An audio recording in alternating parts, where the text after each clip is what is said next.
আসলে বলা হয় vascular surgeon deals with all the blood vessels of the body except the vessels of the heart and brain. অর্থাৎ শরীরের সমস্ত রক্তনালী নিয়েই হার্ট এবং ব্রেন বাদে একজন ভাস্কুলার সার্জন ডিলিংস করে থাকে।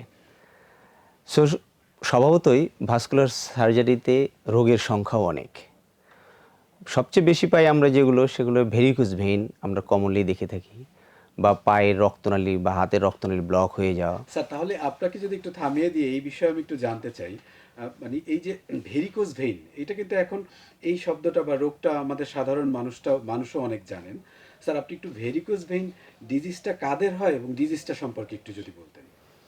ভেরিকোজ ভেইন সাধারণত যারা দীর্ঘ সময় দাঁড়িয়ে থেকে কাজ করেন, যেমন ট্রাফিক, পুলিশ, আর্মি, অনেক গার্মেন্টস কর্মী, অনেক শিক্ষক যারা দীর্ঘ সময় দাঁড়িয়ে থাকে, ইভেন অনেক সার্জনেরও থাকতে পারে যারা ঘন্টার পর ঘন্টা দাঁড়িয়ে থেকে অপারেশন স্যার, করেন। আপনাদেরও হতে পারে। হতে পারে।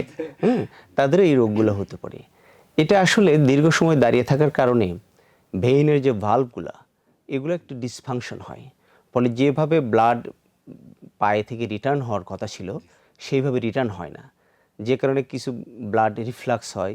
তখন শরীরের যে চামড়ার নিচে যে ভেইনগুলো, সেগুলো মোটা হয়ে যায়।